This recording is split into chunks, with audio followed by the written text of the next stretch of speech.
Bonjour à tous.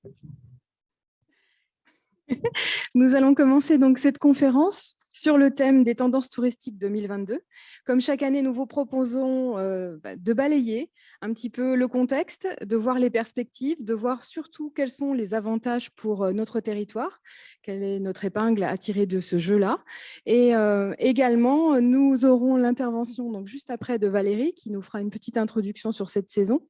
Je mentionne juste que cette conférence est filmée. Nous sommes en Zoom également pour les équipes de l'Office du tourisme et que par conséquent, si vous avez besoin de poser une question, vous n'hésitez pas à lever la main. Nous vous donnerons un micro pour que justement les questions soient enregistrées pour les personnes qui nous écoutent à distance. Voilà pour le petit contexte. Valérie ? Oui, bonjour à tous et merci pour ce démarrage. Merci pour la proposition aussi parce qu'on compte de plus en plus sur ton cabinet, le petit cabinet qui monte en Dracénie. Non, mais vous avez l'habitude de la rencontrer au travers de tous les ateliers qu'on propose et c'est, je dirais, exactement la mission qu'on s'est donnée à l'Office de tourisme avec les équipes. Je me réjouis qu'elles soient en visio parce qu'elles pourront entendre le compliment que je vais leur faire. Je suis très heureuse de la capacité qu'on a pu avoir depuis quelques années à fédérer autour de l'Office de tourisme et des agents. Il y a une vraie dynamique. Les professionnels, on vous voit souvent, on fait des formations, il y a les workshops. La semaine dernière, ça s'est très bien passé. Donc, il faut inviter les gens à venir de plus en plus vers nous parce que c'est comme ça que l'ambition du territoire peut être ancrée, l'institution et les sociopros. Je crois que c'est quelque chose qui se ressent quand on vient chez nous. Donc, on n'a qu'à s'en féliciter. Enfin, moi, je m'en félicite au nom des agents qui font un travail exemplaire. Moi, je suis très heureuse de ça. Après, je parlerai du diagnostic qu'on avait fait il y a quelques années et qui avait guidé les décisions politiques sur le territoire. Je crois que tu nous diras à la suite que peut-être on avait pris les bonnes options. Une petite satisfaction malgré les 2 années moroses qu'on a eues, c'est qu'effectivement, ce que le territoire a voulu faire de mise en avant nous a bien servi, puisque finalement, on s'en sort très, très bien. On sait que sur le territoire varois, la Dracénie est dans le top, ouais, non, top 1. Top one. Top 5, non, mais non, on a eu beaucoup de visites, puisque symboliquement sur la taxe de séjour, on a explosé. Donc, ça veut bien dire qu'on répond à une attente des gens qui viennent nous rendre visite dans le Var, un autre tourisme un peu plus tranquille, un peu plus nature, voilà, familial. Et donc, je crois qu'on correspond à ce que les gens attendent aujourd'hui. Et le Covid, malgré tous les effets négatifs, a démontré qu'on était sur la bonne ligne. Donc, on va voir ce que tu nous en dis pour la suite. Merci. Absolument. Merci Valérie. Donc, effectivement, on va faire un petit rappel de ce contexte.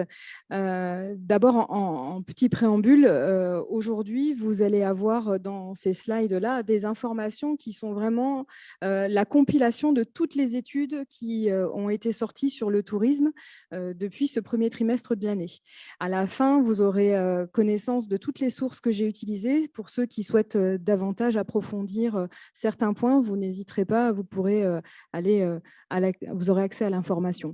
Donc, sur ce contexte, ça n'a échappé à personne que nous sortons de 2 années compliquées de Covid, que s'est rajouté sur ce point ces dernières semaines une guerre en Ukraine et que nous sommes sur la dernière ligne droite de l'élection présidentielle. Donc, ce qui fait un contexte qui est un petit peu anxiogène et de ce qui ressort de toutes les études et qui est assez intéressant parce que nous, au niveau tourisme, vraiment, on va pouvoir se positionner par rapport à ça, c'est la notion de charge mentale, c'est-à-dire que les touristes, les Français, expriment un réel stress et une grosse charge mentale et ils ont besoin d'évacuer, d'avoir un échappatoire.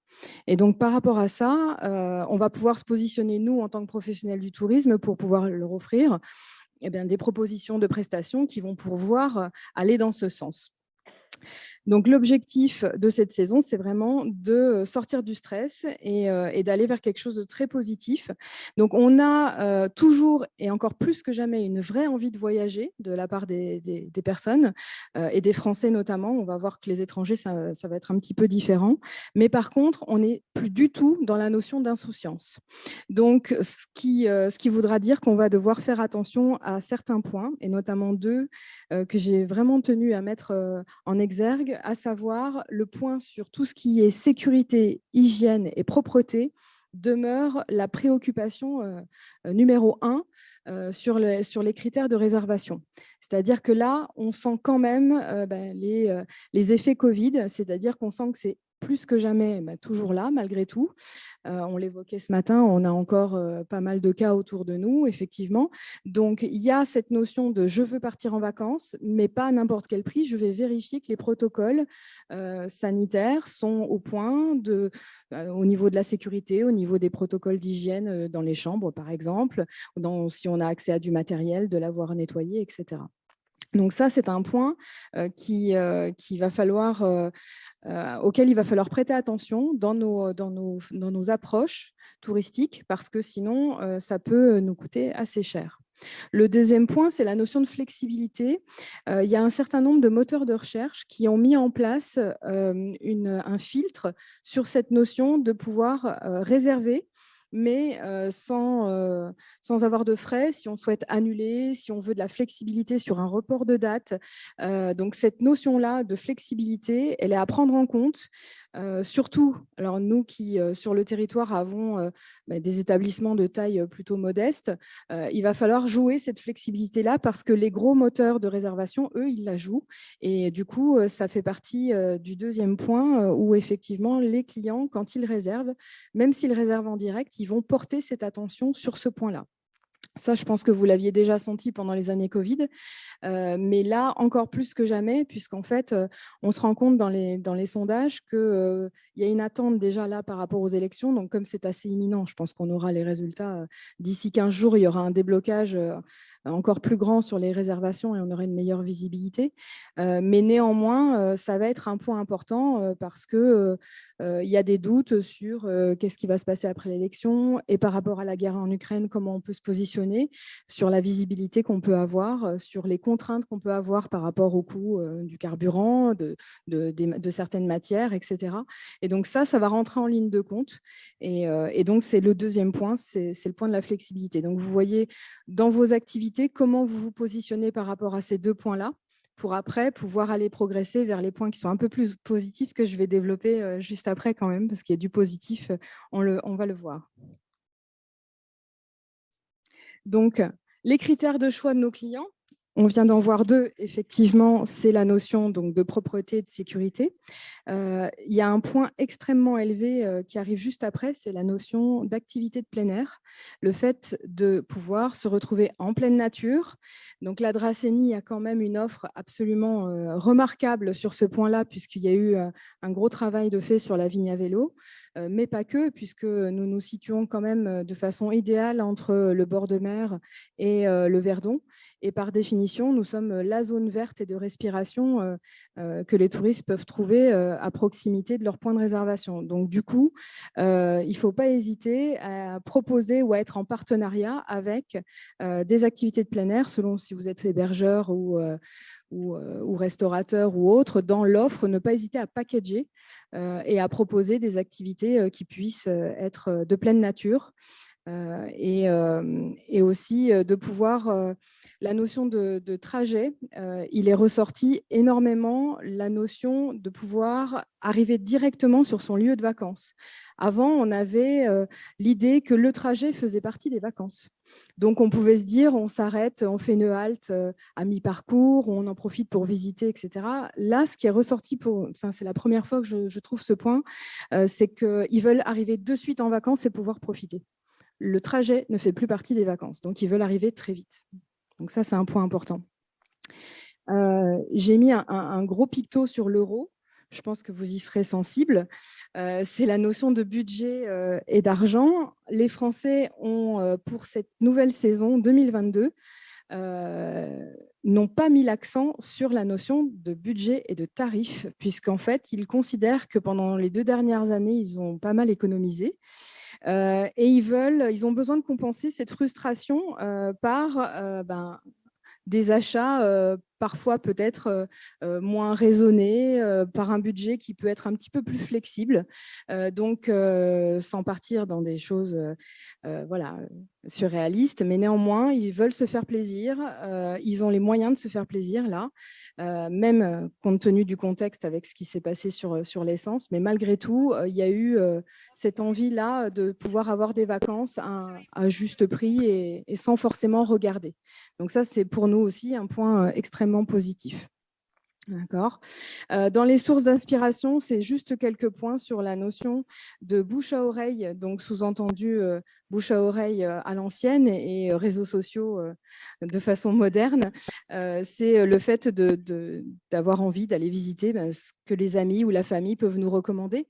Donc, je sais qu'on a beaucoup insisté, Andraseni, sur le fait que nous sommes tous les prescripteurs de la famille qui peut être ailleurs en France, les amis, et donc ne pas hésiter aussi à insister et à inciter les populations à venir, puisque c'est souvent le rebond, il se fait hors saison ou sur les ailes de saison sur les amis, la famille qui viennent visiter la Dracénie. Donc ça peut être aussi un point intéressant. Sur les perspectives de cette saison, quand on demande « Avez-vous l'intention de voyager ou de partir en vacances cette année ?», 42% des Français partiront en vacances cet été, donc quasiment 1 sur 2.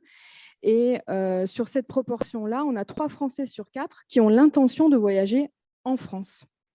Ils ne sortiront pas encore forcément à l'étranger pour l'instant. D'accord ? Donc, les attentes… 88% veulent passer du temps en famille et entre amis. Donc là, il y a un vrai retour sur ce qu'on avait déjà senti l'année dernière.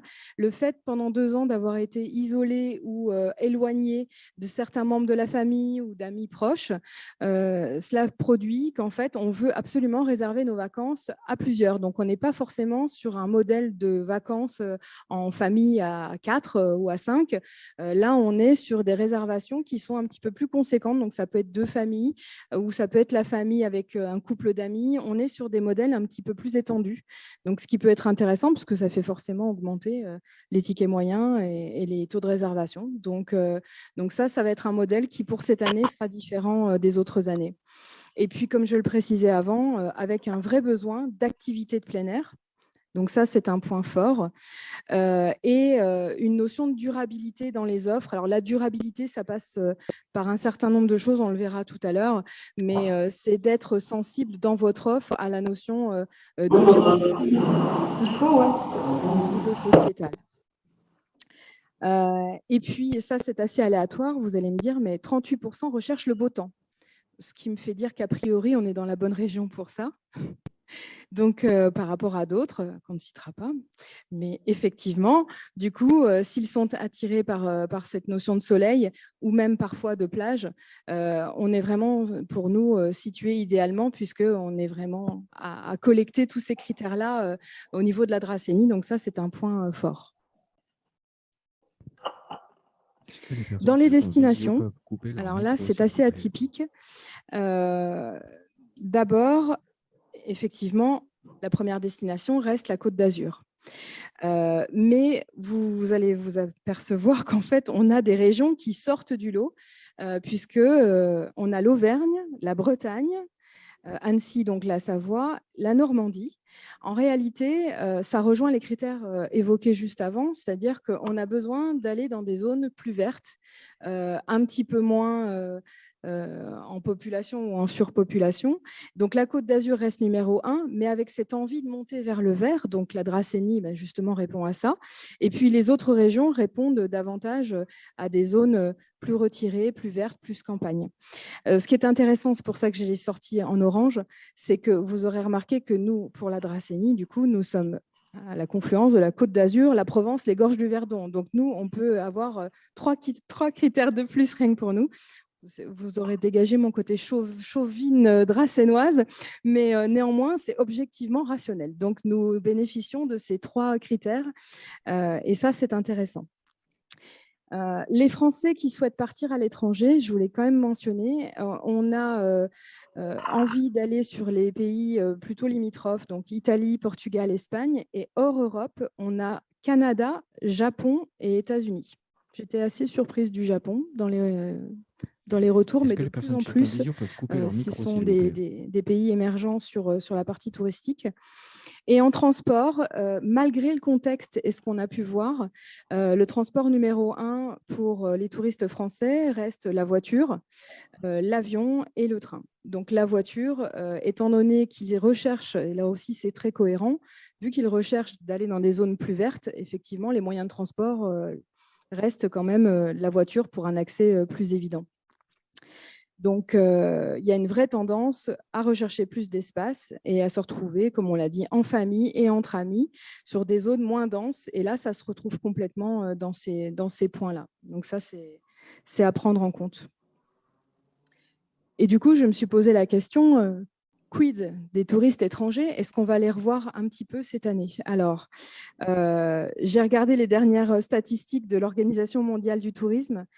Et on peut commencer à avoir un frétillement peut-être sur le dernier trimestre, mais en réalité, ils estiment que le retour des arrivées internationales, ça arrivera en 2024. Donc, ce n'est pas hyper positif ni proche. On a un vrai beau travail à faire à nouveau sur cette partie de touristes français.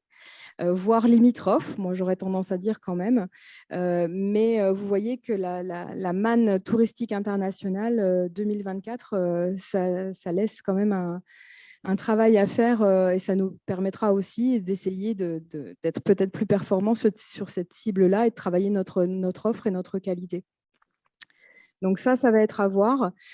Évidemment, le contexte économique ne facilite pas du tout leur arrivée, puisqu'on a eu beaucoup de contraintes. On a la guerre qui ne facilite pas non plus l'envie et la perspective de déplacement. Et donc, effectivement, là, ça ne fait que freiner leur retour sur notre territoire. Donc, nous allons devoir faire avec les touristes français principalement. Alors du coup, si on essaye d'être plus dans le global, quand on va voir tous les critères qu'on a rassemblés sur cette saison 2022, il y a un mot qui revient systématiquement et qui en est la parfaite définition, c'est le slow tourisme. Le slow tourisme, finalement, la définition, ce sont ces critères-là. Et on va les rebalayer un à un, on va se rendre compte que tout est concomitant. Et tout ce qu'on a travaillé, notamment sur les derniers ateliers, et toutes les préoccupations que vous pouvez avoir, vont rejoindre complètement cette définition-là. Donc, le slow tourisme, c'est effectivement faire attention à l'humain, d'aller vers le respect des populations locales, à savoir qu'elles puissent bénéficier des retombées financières et touristiques, de prendre le temps de redécouvrir les choses, d'aller à la rencontre des autres, de nouer des liens et de vivre une expérience très forte. Et tout ça toujours dans la nature et dans le respect de l'environnement, donc par rapport aux offres qu'on peut proposer. Donc, du coup, si on reprend ces éléments un à un, c'est là qu'on va pouvoir, nous, travailler nos offres touristiques, affiner un petit peu par rapport aux besoins et aux attentes des clients. Si on commence par le respect des populations locales, aujourd'hui, c'est une des motivations très fortes, c'est de pouvoir aller à la rencontre des locaux, de vivre comme eux, de pouvoir partager leur quotidien, leur connaissance de la région, de découvrir de nouveaux métiers, de nouveaux savoir-faire et de pouvoir aller à la rencontre des petits producteurs. Alors ça, c'est vraiment le retour du Covid, c'était la notion de pouvoir acheter en local tout ce qu'on a redécouvert à ce niveau-là. Et là, il y a vraiment cet intérêt, ce regain pour les producteurs de terroirs locaux. Et là, ils estiment que l'argent qu'ils veulent dépenser, ça doit partir aux locaux. Ça ne doit pas être sur des mannes qui partiraient. Madame Grosset, Madame Covino, pourriez-vous s'il vous plaît éteindre le micro de votre ordinateur ? Donc ça, c'est un des points extrêmement forts. Donc, il ne faut pas hésiter à essayer de transférer ça dans vos offres. Si vous avez des packages ou si vous proposez des activités, essayez de faire en sorte que ça puisse rencontrer soit les savoir-faire, soit les producteurs locaux.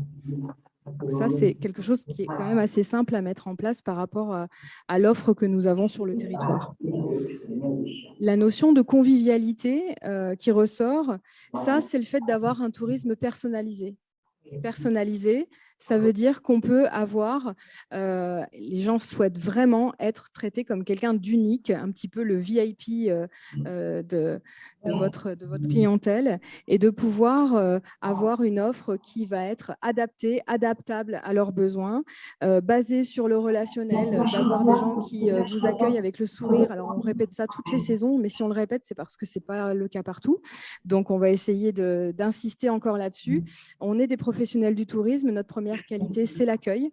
Et l'accueil, c'est le sourire, c'est d'avoir envie de partager les atouts de notre région, de faire en sorte que les personnes qu'on accueille passent un bon moment et qu'elles puissent vivre une expérience unique. Donc ça va faire partie des choses qui sont importantes.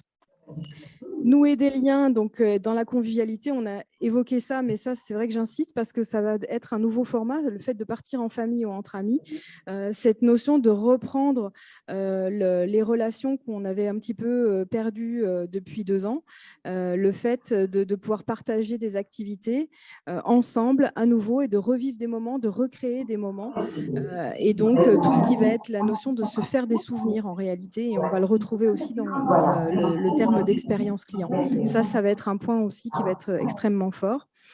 Et c'est pour l'anecdote, mais c'est quand même dans les stats, à 35%, les touristes qui vont nous rendre visite pensent, espèrent trouver l'amour sur le territoire. Voilà. Et Madame Covino, pourriez-vous couper votre micro, s'il vous plaît? Donc, ça fait partie de leurs objectifs. Donc, s'il y en a qui veulent faire par le biais des applis ou autres, qui ont tendance à créer des offres un peu alternatives, pourquoi pas? J'ai vu certaines chambres d'hôtes en Dracénie qui se sont positionnées sur ce point et ça a l'air de rencontrer un très grand succès. Donc à voir. La notion de temps. Alors, le fait de pouvoir prendre son temps, d'avoir un rythme choisi, c'est le retour en fait à tout ce qui est patience, sérénité, détente. Le fait d'avoir été tellement dans les contraintes, qu'elles soient réglementaires, sociales, environnementales, etc. Là, on a un vrai besoin de farniente. Et contrairement aux 2 années précédentes, il y a un très une forte volonté à ne plus vouloir mélanger le télétravail et les vacances. Contrairement aux 2 autres années, d'habitude dans les statistiques, c'était un des critères de pouvoir avoir du Wi-Fi même si on était ouvert. Là, plus du tout. Ils veulent séparer les deux. Il y a, on rescinde la vie privée et la vie professionnelle. Et donc, ça va faire partie aussi. Et le fait de pouvoir avoir des déplacements lents. Donc, le vélo. À nouveau, nous tiquons au niveau de la Dracénie, on tique la vigne à vélo, puisque ça fait partie de ces déplacements plébiscités par les touristes. Il y a un gros point sur la nature et l'environnement. Et ça, on l'a vu dans les différents ateliers qu'on a abordés cette année. Mais plus que jamais, dans les critères de sélection, il va y avoir ce critère d'avoir une offre éco-responsable. Pour les 18-35 ans, c'est à 70% dans leurs critères de réservation. Et ils vont à 86% faire le choix de produits et de fournisseurs locaux, soit dans le choix de leur restaurateur, par exemple, ou quand ils vont sur les marchés. D'accord. Et puis, le choix d'activités outdoor avec tout ce qui est vélo, canoë, randonnée. Ah bon, je le comprends. L'occasion avait été là. Effectivement, je pense que ça fait la part belle à leurs activités. Donc, il ne faut pas hésiter à être sur des partenariats de ce type-là, puisqu'il y a une vraie demande. Bien-être, alors on l'a vu, il y a une grosse surcharge mentale liée aux 2 années passées, sans compter à l'environnement qui reste un petit peu quand même anxiogène. Donc, il y a un vrai retour à ce besoin de sortir du stress par des activités diverses et variées. Ça peut être la pratique du yoga, les massages, tout ce qui est lié au bien-être, aux activités de bien-être. Un vrai retour aux sources. Alors, sources, on l'a vu parce qu'on essaye de se rapprocher de la famille, mais ça peut être un retour aux sources aussi juste à la nature. Le fait de pouvoir se prendre le temps de se redécouvrir, de faire un peu de développement personnel aussi.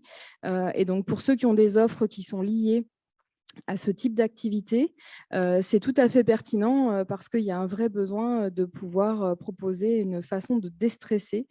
Et j'aurais tendance à dire aussi dans nos attitudes de professionnels, puisqu'on peut être amené à gérer des comportements finalement de personnes qui sont parfois un peu tendues, qui arrivent après 7 heures de route, plus tout le contexte qu'on a vu par le passé.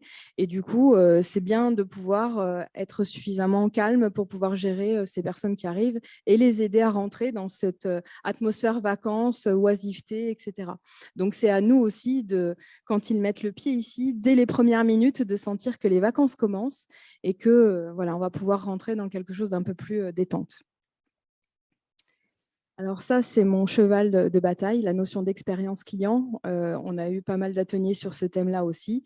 C'est extrêmement important de pouvoir adapter son offre à quelque chose d'expérientiel, c'est-à-dire de créer de l'émotion, de pouvoir être complètement dans des activités qui vont vous impacter, mais impacter le corps, l'esprit, les sensations. À 72%, ils ont besoin de vivre une expérience différente. Différente, ça peut être à travers un certain nombre de choses, mais c'est déjà de rompre avec les habitudes du quotidien. Donc, ils peuvent être amenés à faire des choix de logement insolites, qui peuvent être nature, vert, qui peuvent être les cabanes dans les arbres, voilà, les roulottes, des choses comme ça.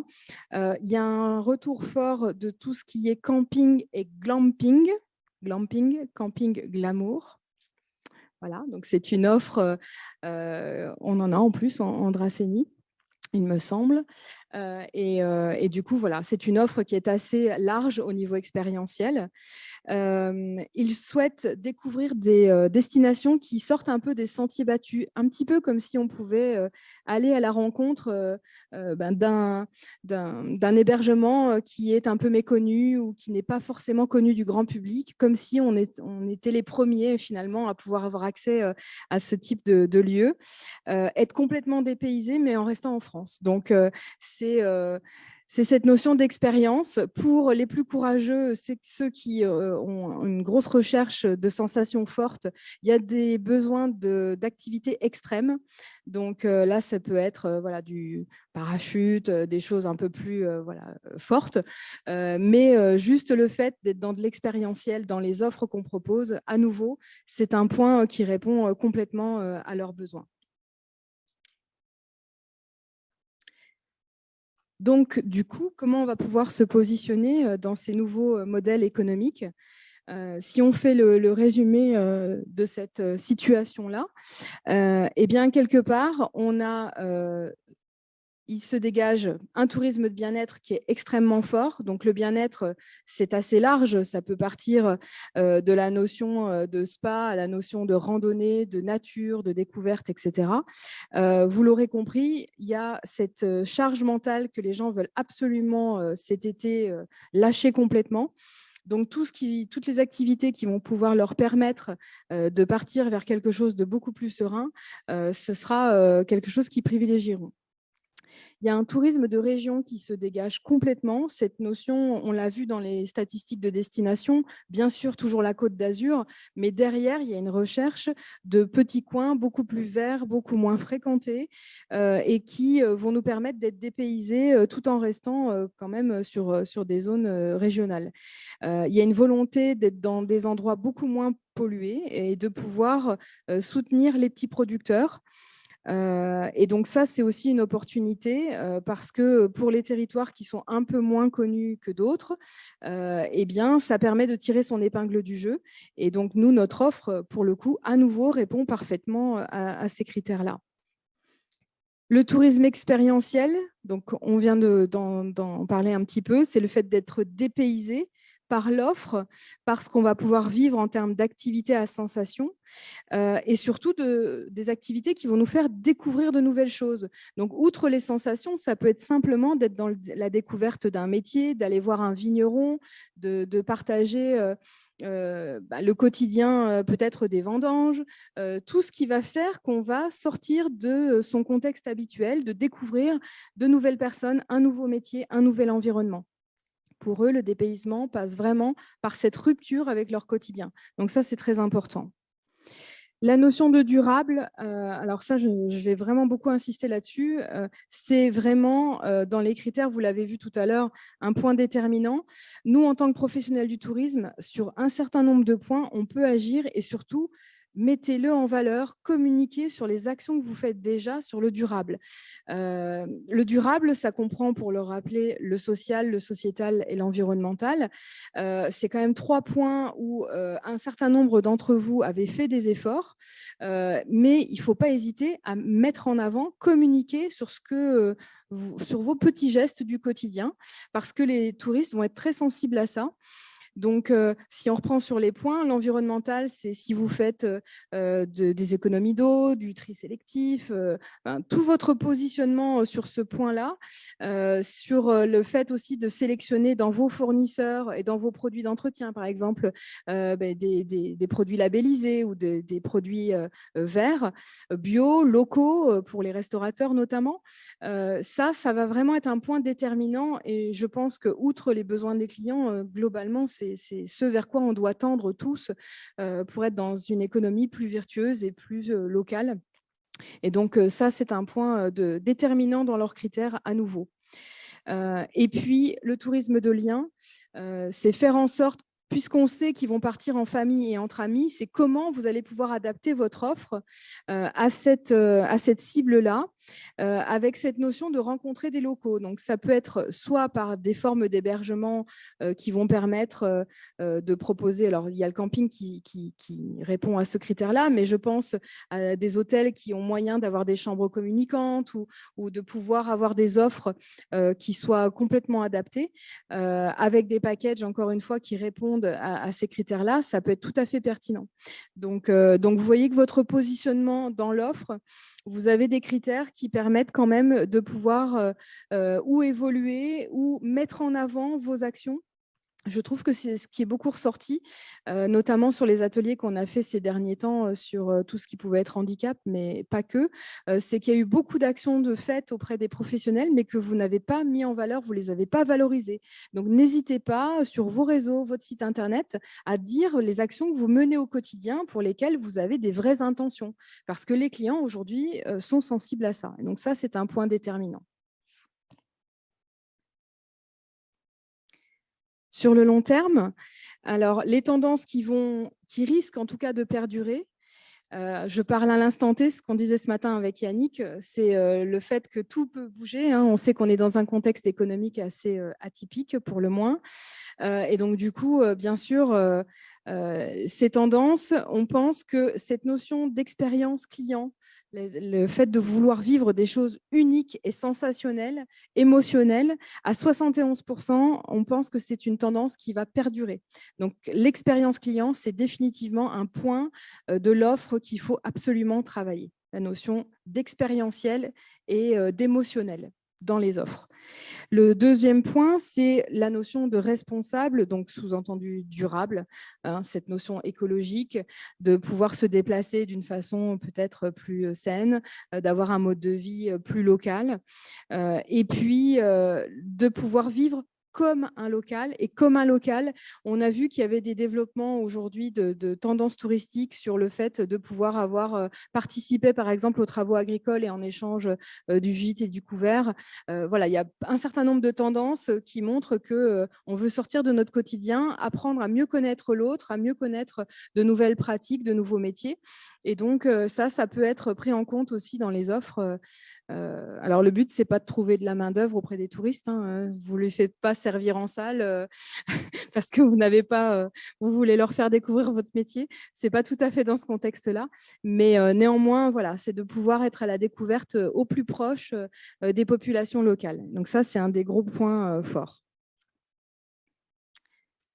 Alors peut-être, Yannick, est-ce que tu veux mettre en avant les atouts du territoire? Est-ce que tu voulais? Non, mais juste sur ce que le territoire a mis en place et a mis en avant. Est-ce que tu veux évoquer? Après, toute la partie terroir, à mon avis, petits producteurs, etc., les petits produits locaux, je pense qu'on est complètement dans ce que les gens vont rechercher cet été et, à mon avis, les étés, enfin, les saisons à venir. C'est ce qu'on constate à chaque fois. On sort de deux, trois, on a fait quelques salons et tous les gens viennent vraiment nous dire, en fait, ils ont besoin de voir la mer encore chez nous. Ils aiment bien la savoir à proximité. Mais par contre, je pense que maintenant, ils ont tendance de plus en plus à se reculer, à sortir un petit peu du flux qu'il peut y avoir et se retrouver, se ressourcer dans des territoires comme le nôtre. Alors, il n'y a pas que le nôtre, hein. Il y a le Verdon un peu plus haut, il y a la Provence Verse, etc. Donc, on est plus ou moins tous concurrents. Mais nous, on a l'avantage par rapport à d'autres, c'est d'avoir énormément de produits. On a un art de vivre que les autres n'ont peut-être pas forcément. Donc, à mon avis, c'est aussi sur cette partie-là qu'il va falloir que l'on continue à travailler. Les producteurs sont très importants. Il faut qu'on arrive à mieux les mettre encore en valeur, que vous les mettiez peut-être aussi sur vos tables encore mieux en valeur. Et je rebondis aussi sur un chiffre qui m'a un petit peu choqué. Tu nous as dit tout à l'heure qu'il n'y avait que 42% des gens qui sont décidés à partir et les 58, ils ne partent pas. D'accord. Donc, ça veut dire que sur un Français sur deux, il va falloir qu'on les fidélise. Et effectivement, je pense que notre territoire correspond vraiment. Et peut-être aussi votre rôle aussi pour que les gens restent plus longtemps, il est aussi dans la promotion de cette offre de proximité, de loisirs qu'il peut y avoir autour de vous. C'est très important ce que disait Céline, la partie loisirs, alors vélo, rando, etc. On a une vraie offre, mais qu'il faut qu'on fasse encore plus connaître. Parce que l'important, c'est que les gens puissent certes venir, mais rester. Si on peut passer de 6 jours à 8 jours, on gagne 2 nuitées, c'est quand même assez intéressant. Et puis voir de quelle manière, vous, les restaurateurs aussi, vous allez pouvoir être dans la boucle, parce que les gens vont dépenser. Est-ce qu'ils vont dépenser aussi dans la restauration et pour quel budget? Ça, je ne sais pas si tu as des éléments là-dessus. Qu'est-ce qu'ils vont chercher les gens dans la partie restauration? Alors, on n'a pas de précision sur ce point-là. Ce qu'on sait, c'est qu'en termes de budget, comme je l'ai précisé tout à l'heure, ce ne sera pas un critère déterminant. Ce qu'ils veulent mettre en premier en place, c'est d'abord qu'ils aient cette notion d'expérience et de sortir de leur quotidien pour sortir du stress. Donc ça, c'est un point qui est quand même intéressant pour nous, parce que si on sait que le budget n'est pas forcément déterminant, ça veut dire qu'ils vont être prêts à mettre un tout petit peu plus, alors sans partir non plus dans des excès, mais ils vont être prêts à mettre un petit peu plus pour vivre des moments forts. Par contre, ils vont, je pense, être sensibles à nos notions de qualité et d'accueil, parce que comme ça fait 2 ans qu'on est enfermé, autant vous dire qu'on va être beaucoup plus exigeant et qu'on n'a pas envie finalement de se tromper dans les choix d'hôtels, de restauration, d'activités. On veut que tout se passe bien. Donc, ça va être à nous aussi, en tant que pro, d'être vraiment très proactifs et d'avoir une attitude de bien former nos saisonniers. Je ne saurais que trop insister là-dessus, parce que nous, en général, on connaît le métier, mais la notion de transférer le type d'accueil que vous souhaitez, vos valeurs, etc., à vos saisonniers, c'est extrêmement important que peu importe qui fait l'accueil, le client, il doit pouvoir être satisfait de la même façon que ce soit vous ou quelqu'un d'autre. Donc ça, c'est un point qui va être vraiment déterminant dans la notion d'accueil. Et j'assiste aussi, on a vraiment, en tout cas Andrasseni, pour répondre aussi à ta première question, on a un terrain de jeu vraiment qui est favorable à tout ça. Donc il faudra, et je reviens sur aussi ce qu'on discutait il y a, juste en train avec Julien, qui se souvient il y a 13 ans et ça nous a fait plaisir, enfin moi ça m'a fait plaisir, parce que du coup, quand tu parles de qualité, quand tu reviens 13 ou 15 ans en arrière à ton arrivée, on a vraiment franchi vous avez franchi un câble professionnel qui est extrêmement intéressant et qui, du coup, moi, me donne vraiment confiance pour la saison qui va arriver. Je pense qu'on peut s'attendre à avoir une saison assez remarquable, aussi bien en termes de quantité, je n'aime pas trop ce mot-là, mais aussi de qualité et de dépenses et de panier moyen. Je pense que cette année, on aura un panier qui va être très intéressant. Mais, comme tu disais, à condition que derrière, on y mette tous la qualité, en tout cas qu'on réponde aux attentes, parce que les clients ne sont pas les mêmes qu'il y a 10, 15 ans non plus. Ils vont avoir de vraies attentes en termes de qualité, en termes de produits. Et là, ce sera notre rôle à nous de mettre tout ça en valeur et faire en sorte que les gens restent un peu plus longtemps et dépensent. S'ils peuvent dépenser 10 balles de plus, c'est mieux. C'est pour faire un partage d'expérience en tant que restaurateur. Avec plaisir. Depuis 2 ans, donc effectivement, beaucoup moins d'étrangers, beaucoup plus de Français. Et l'année dernière et l'année d'avant, d'habitude, les Français étaient des consommateurs beaucoup plus raisonnables, on va dire. Et ça fait 2 ans que ce verrou a sauté. Enfin, je vois sur un restaurateur, je suis un exemple d'un restaurateur, c'est la première fois que je vois ça où les Français, le ticket moyen a vraiment monté. Alors qu'avant, ils faisaient vachement attention et on attendait les étrangers pour avoir des.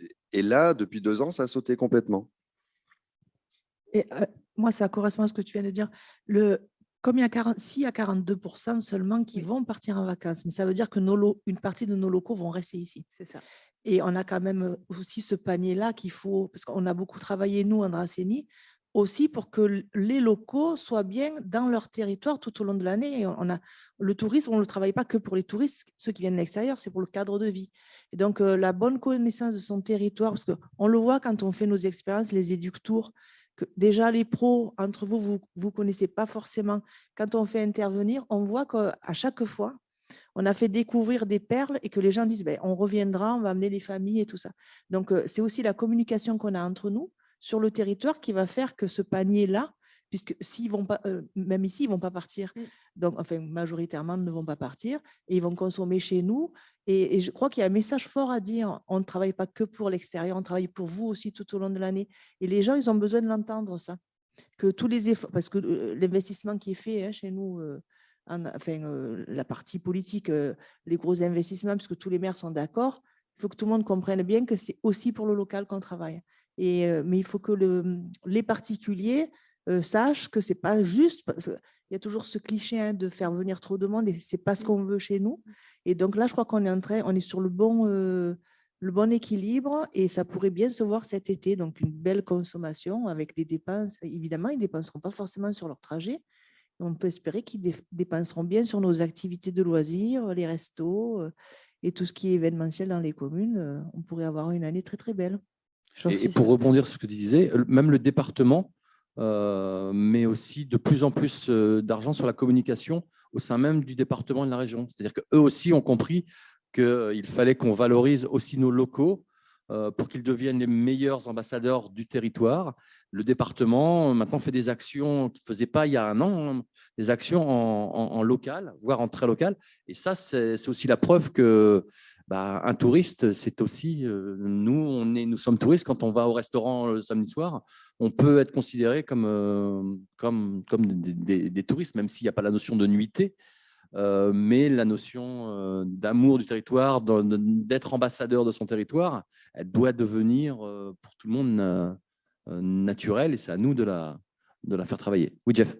Si je peux juste me permettre, donc je confirme ce que dit mon ami restaurateur, on a aussi un gros vivier qui est la Côte d'Azur, parce que tout le monde va sur la Côte d'Azur, mais ceux qui habitent à la Côte d'Azur, ils sont venus la première année du confinement, le premier confinement, on a vu vraiment une arrivée massive. Enfin, moi, assis dans la cascade, je l'ai vu plutôt de Toulon hier, enfin de cette région-là. Mais je pense qu'ici, en Dracénie, on a vu arriver Cannes, une arrivée vraiment massive dans l'arrière-pays. Et je pense que ça va se renouveler encore cette année. Et là, tu parles d'il y a 2 ans? Là, je parle d'il y a 2 ans. Ouais. Ça, c'est après. L'année dernière, c'était un peu plus mélangé, mais il y a 2 ans, c'était vraiment très, très local. Et ce local-là, c'est un gros vivier quand même qu'on a au bord de mer de clients qui potentiellement qui peuvent revenir sur l'arrière-pays. C'est vrai que c'est typiquement ce qu'on a vu à Sillan. C'était vraiment, il y a 2 ans, la ville type qui nous a fait… On a tout pris, on ne s'y attendait pas. On a vu des Français arriver de on ne sait où. On n'a pas su les capter, pas su les gérer aussi bien. Et c'est vrai que c'était vraiment impressionnant ce qui s'était passé il y a 2 ans. Et donc maintenant, on est plus armé pour les recevoir, mais c'est intéressant. Ouais. Et donc, ça rejoint ce que je disais tout à l'heure. On est tous prescripteurs de notre territoire. C'est pour ça. Et sur les ailes de saison, notre première cible, ce sont les locaux. Donc, c'est intéressant d'avoir fait ce travail. S'il faut voir le positif quand même dans la crise, c'est qu'il y a eu un gros travail de fait sur les locaux qui ont mieux appréhendé leur territoire parce qu'il y avait ces fameux bornages à 50 km. Puis voilà. Et donc, ça a obligé finalement tout le monde à redécouvrir l'offre locale. Et puis ensuite, une fois qu'on a pu réaccueillir la famille, les amis, à pouvoir partager notre découverte du local. Donc ça, c'est intéressant. Donc, vous voyez à quel point, finalement, la Dracénie offre et match absolument toutes les cases des besoins des clients pour cette nouvelle saison. Je tenais quand même à mentionner effectivement qu'il y a eu des grosses actions de communication sur le territoire. Avec notamment les blogueurs d'influence. Ça, il y a eu des actions, je sais que les équipes pro tourisme les ont mises en place.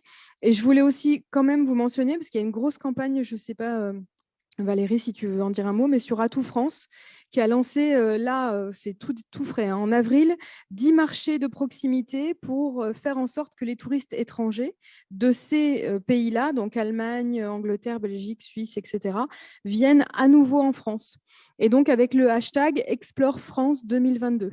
Donc, il y a une grosse opération nationale qui est lancée sur ces 10 destinations-là pour pouvoir les séduire et faire en sorte qu'ils reviennent en France.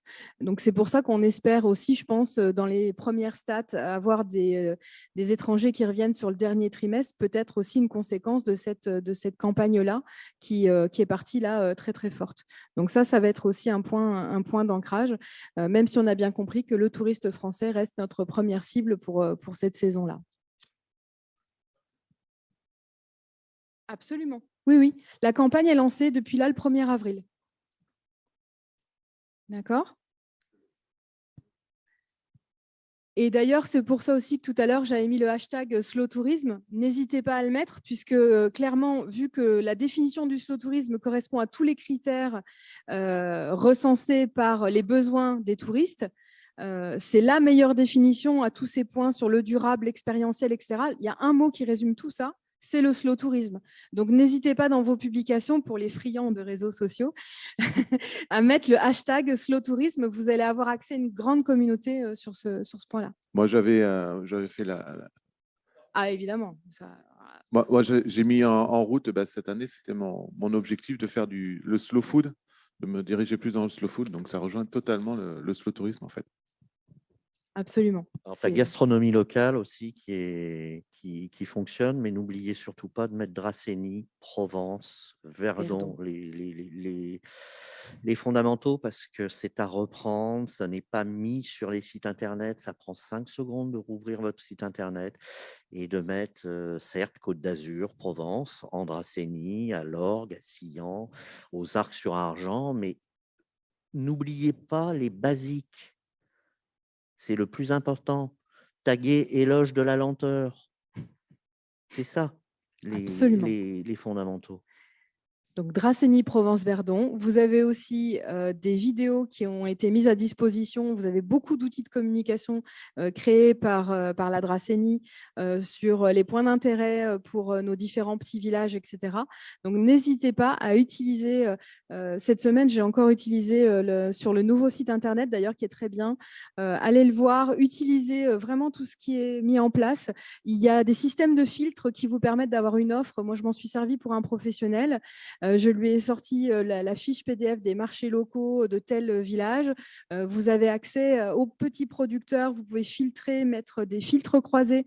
Vous avez une mine d'informations pour pouvoir répondre à vos clients et en fonction, encore une fois, de leurs recherches, de leurs besoins, de leurs thématiques. Donc, on a aujourd'hui des outils mis à disposition par le territoire. Utilisez-les, ils sont vraiment très performants. Donc, ça, c'est intéressant. Pour conclure, avant qu'on puisse faire un petit temps d'échange, si vous avez des questions, donc vous l'aurez compris que cette notion qui peut paraître balayée, mais qui ne l'est pas, la notion d'hygiène, de sécurité reste prépondérante, même si on parle un peu moins du Covid. Donc ça, c'est un point extrêmement important. La notion de flexibilité, de pouvoir ou pas annuler son offre, soit sa réservation, ou la reporter, ou la modifier. De pouvoir avoir une offre qui soit durable, sous-entendu donc développement durable, donc par ce que vous allez y mettre comme activité, comme intention, comme relation avec les producteurs, et la notion d'expérience client. Donc, le fait de pouvoir être dans l'émotion, dans la sensation de nouvelles activités, de nouvelles découvertes. Les cibles qu'on va approcher, la famille, les amis, et les thématiques à développer, toujours la proximité, donc l'hyper local, l'expérience client, les activités de plein air, le slow tourisme et un gros point sur le digital. Ils ont eu l'habitude pendant 2 ans de passer beaucoup par le digital. Donc, il y a une meilleure maîtrise des outils. Donc, n'hésitez pas à rendre plus performants vos sites Internet. Aujourd'hui, quelqu'un qui n'est pas sur un site qui peut être adaptable au support, donc qu'on appelle responsive, aujourd'hui, on zappe et on va aller faire celui qui sera beaucoup plus facile d'accès. Donc, même si pour vous, ce n'est pas forcément un critère de la façon dont vous accueillez les gens, ça reste la première porte d'entrée, les outils digitaux, et donc essayez d'être performant ou de vous faire accompagner sur ce point-là pour pouvoir être suffisamment professionnel et sortir du lot dans les moteurs de recherche. Donc, le tourisme va devoir remettre au cœur de son identité la proximité, l'expérience, le bien-être et le durable pour cette saison 2022 qui, je rejoins Yannick, va être absolument, je suis sûre qu'elle va être magnifique parce qu'il y a un vrai besoin d'air, de se déstresser et d'oublier un petit peu toutes ces 2 dernières années et ce quotidien qui est un petit peu pesant. Donc, à nous, en tant que pros, de pouvoir avoir travaillé bien avec vos équipes, une offre vraiment sympa, du local, formez surtout bien vos saisonniers et soyez sur le pied de guerre avec un sourire et la banane pour attaquer cette saison magnifique, j'en suis sûre. Voilà. Non, mais si vous avez des questions, voilà, il y a un micro qui est là, faut. Moi, j'en ai des questions. Allez, Jeff. On a parlé beaucoup là. Est-ce que vous avez, alors, l'échantillon pour l'enquête, là, vous avez l'échantillon, enfin, c'était des jeunes, des personnes âgées, c'est Sur plus la quel famille point? sur tout ce que vous avez ressorti là. À qui on a posé les questions, en fait? Il y a eu une dizaine d'enquêtes, donc c'est pour ça que je les ai citées, parce D'accord. que ce n'est pas une enquête, sinon ça aurait été super simple à faire et rapide. Ce qui n'a pas été le cas. En fait, j'ai analysé une dizaine d'enquêtes, aussi bien de l'Organisation mondiale du tourisme que Atout France, que ADN Tourisme, Interface, Abritel, enfin Tour Hebdo. Il y a eu beaucoup de sources. Ce que je voulais essayer, c'était de trouver vraiment tout ce qui était concomitant pour être sûr de l'information que je donne. Donc, tout ce qui est ressorti un certain nombre de fois a été recensé aujourd'hui pour qu'on ait une espèce de traçabilité, on va dire, des besoins des clients. Parce qu'on sait que là, le terrain est quand même très mouvant. Je n'ai pas de boule de cristal non plus, hein, on annonce des choses. Et avec le contexte économique, on sait que demain, tout peut changer. Mais globalement, c'est sur ce qui est ressorti, on est sur à chaque fois des sondages entre 1000 et 4000 personnes à peu près. Et sur les stats, voilà, ce sont des choses assez prédominantes qui ressortent à chaque fois. Et en ce qui concerne parce que vous avez mis beaucoup en avant les familles, Oui. les amis, tout ça. En ce qui concerne les gens qui n'ont pas d'enfants, retraités ou jeunes, parce que du coup, c'est des gens qui partent en vacances sur l'avant la saison et après Oui. la saison. Oui. Parce qu'en fait, en pleine saison, ça va, on a le business. Mais Oui. c'est surtout là où on veut remplir, nous, c'est avant et après. Alors, donc, du coup, voilà. Sur ce point-là, il y a un point qui est ressorti. C'est sur les publics. D'ailleurs, j'étais étonnée des statistiques. Sur les ailes de saison, donc mai, juin et septembre-octobre, la clientèle des plus de 50 ans qui se destine, mais en forte proportion, à faire tout ce qui est cyclotourisme. Et je ne m'attendais pas à ce que ce soit forcément les plus de 50 ans, parce que je me dis que ce n'est pas forcément hyper confort. Mais comme quoi, c'est intéressant d'aller voir les besoins des clients. Et donc, il y a une très forte propension à rechercher des offres cyclotourisme pour ces profils-là. Mais ça rejoint encore une fois ce que je disais sur le territoire. C'est que du coup, si on a des prestataires vélo, plus les circuits qu'on a déterminés là sur la vigne à vélo, c'est super, quoi. Donc, ça correspond encore une fois très bien. Puis c'est typiquement fait pour le tourisme d'avant-saison. Parce qu'effectivement, juillet-août, le vélo, les randonnées en plein cagnard, tu le fais pas. Mais voilà, maintenant, est-ce que ceux qui se déplacent en avant-saison, donc on va dire les plus de 50 ans, et les couples, vont dépenser aussi, vont avoir cette même capacité de dépenser, peut-être plus que juillet, août, Alors, que les familles? oui, Probablement. c'est-à-dire que les stats sur les budgets concernaient toutes les cibles confondues. C'était global. Et donc, évidemment, si on n'a plus d'enfants à charge et voilà, j'allais dire, on a forcément un budget qui est prépondérant. Voilà, exactement. Par contre, avec toujours l'objectif, hein, je pense qu'il faut qu'on pense à fidéliser notre clientèle. C'est-à-dire pas les récupérer là, on sait que pendant un an, on va les avoir, on va en profiter. Non, il faut effectivement qu'ils dépensent chez nous, mais il faut aussi qu'on pense à l'année suivante, à l'image qu'on va donner et ne pas. Il y a eu quelques années sur la côte, ou même sur plusieurs côtes, les gens avaient tendance à profiter de la manne sans se soucier du lendemain. Mais ça, c'est plus pour moi, c'est pas une valeur qu'on doit défendre. On doit vraiment penser fidélisation et offrir quelque chose qui permette aux gens de revenir les années suivantes et surtout de dire, on a tendance à dire, je crois que dans les stats, une personne satisfaite va le dire à 10 autres personnes. Une personne qui n'est pas satisfaite va certainement le dire à 20 ou 30 autres personnes. Donc attention à ça, il faut vraiment qu'on ait cette démarche, pas se dire on va récupérer le pognon, il va être là. Non, il faut qu'on pense vraiment aux années suivantes et à fidéliser les gens, je pense. Donc, mettre les bons outils en place pour la fidélisation. Et dans la fidélisation, il faut savoir que c'est pour ça qu'on insiste beaucoup sur l'expérientiel. Si vous avez travaillé des offres sur l'expérience, le sensationnel, l'émotionnel, quand on a eu un impact très positif au niveau d'une émotion, forcément, on en parle à tout le monde et on a envie de revenir. Donc, c'est déjà là, la fidélisation, elle commence par l'émotion que vous allez pouvoir susciter. Donc ça, c'est important. Et puis ensuite, après, il y a les outils classiques, effectivement, de maintenir le lien avec eux quand ils sont retournés chez eux, avec vos outils de communication habituels, etc. Et au début, quand on avait regardé pour travailler autour du vélo en Dracénie, que ce soit la Vigna Vélo ou l'Eurovélo 8, je me rappelle, mais je crois que c'est dans le cadre de l'Eurovélo 8, on nous avait donné les tendances de la dépense du touriste à vélo, qui est quand même un gros, qui dépense beaucoup plus à la journée, puisque de fait, il va, surtout quand ils viennent depuis l'Espagne et qu'ils traversent le sud de la France, il va nécessairement faire ses courses sur place ou aller au resto ou utiliser l'hôtellerie. Ce n'est pas de la résidence secondaire. Donc, le panier était quand même déjà à l'époque bien supérieur. Ce serait intéressant qu'on recherche si ça a été réactualisé pour donner la bonne info là. Tourist travaille dessus. Logiquement, il y a une enquête. Enfin, l'enquête devait être lancée il y a 2 ans au moment de la pandémie, donc elle a été repoussée. Et là, elle est dans les tuyaux. Donc, le département va financer, est en train de financer. Donc, on aura, je pense, les premiers résultats dans 1 an, où on aura exactement les dépenses par secteur, enfin français, étranger, saison, hors saison, hors ou avec logement. Et donc, on aura d'ici 1 an vraiment une idée assez précise de ce qu'ils dépensent. Effectivement, par contre, sur les vélos, je n'ai pas vu de nouvelle enquête depuis celle qui a 5-6 ans. Il faudrait voir qui pourrait nous faire ça, parce que pour nous, ça peut être hyper intéressant. Et pareil pour les camping-cars. Oui. Je voulais juste rebondir sur la fidélisation, notamment des locaux. Alors, quand je dis locaux, on a vu dans nos statistiques sur la commune des Arcs, sur les activités, randonnée en forêt, randonnée à vélo ou les activités découvertes du patrimoine, visite guidée, animation pour les enfants.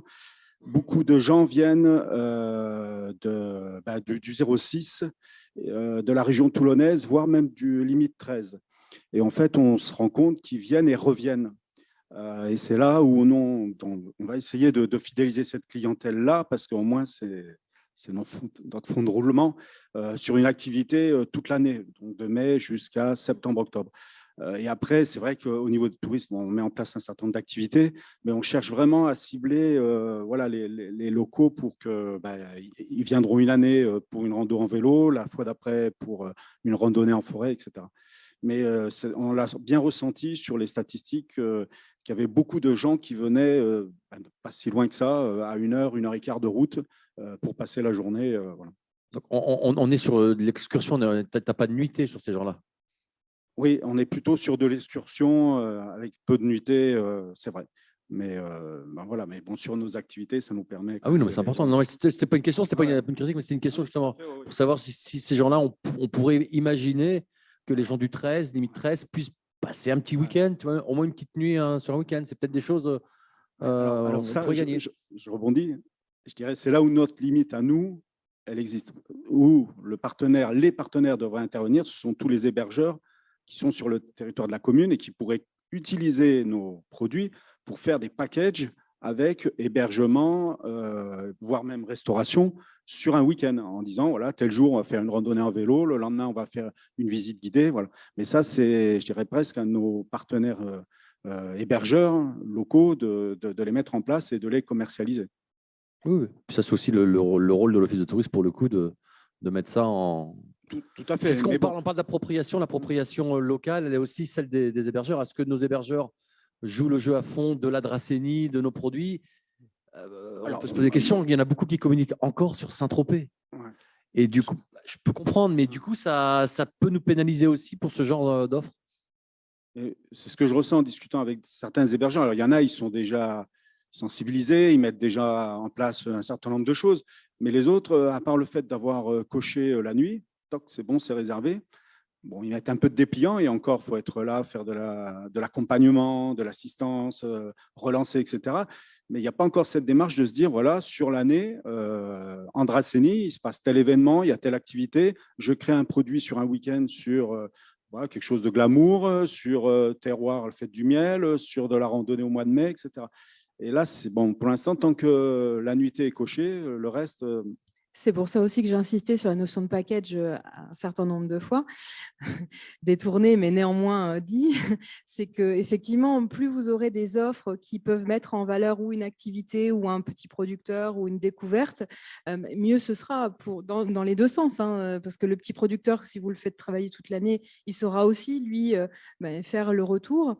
Cette notion de maillage local, nous, on insiste beaucoup à la Dracénie depuis un petit moment. On a essayé avec les ateliers aussi de vous faire rencontrer tous les uns les autres, d'avoir une meilleure connaissance de l'offre locale, de tout type de prestataires pour que vous arriviez à travailler ensemble et à créer ce maillage packagé.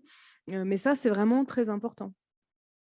Quand on veut être labellisé vignoble et découverte, l'objectif, il était bien de fédérer les acteurs du territoire. Donc, au passage, on est renouvelé dans notre labellisation. Donc, on est très content et avec les compliments du comité, du jury. Donc, voilà. Mais l'idée, ce n'était pas de faire, pour avoir un label, ma foi, ça ne sert pas à grand-chose. Hein. L'idée, c'était que les partenaires se rencontrent régulièrement. Les ateliers, ce que tu viens d'évoquer, les workshops, tout ça est bien fait pour que vous vous connaissiez les uns les autres. Moi, je suis convaincue aussi, ça fait un moment qu'on en parle, le coup des packages, c'est ce qu'on essaie aussi de faire avec les territoires voisins, puisqu'on dit toujours aussi que, alors même si on est un peu chauvin chez nous, mais il faut quand même travailler en partenariat avec notamment le Verdon dans la Smart Destination, il faut rester logique. Et donc, c'est ce qu'on veut créer maintenant. Mais c'est évidemment avec ce partenariat indispensable les uns avec les autres. Quand il y a les influenceurs aussi, les circuits qu'on leur fait faire dans la journée, c'est aussi pour montrer sur la journée ou voire 2 jours, c'est qu'est-ce que vous pouvez faire sur 2 jours en circulant assez proche, avec une facilité. Donc, c'est vraiment la stratégie demain, mais nous, on ne le fera pas tout seul. Ça, c'est clair. Mais les 2 labels qu'on a choisi de mettre en avant, Accueil Vélo et Label Vignoble et Découverte, vont vraiment dans ce sens de mailler le territoire et d'avoir une action commune.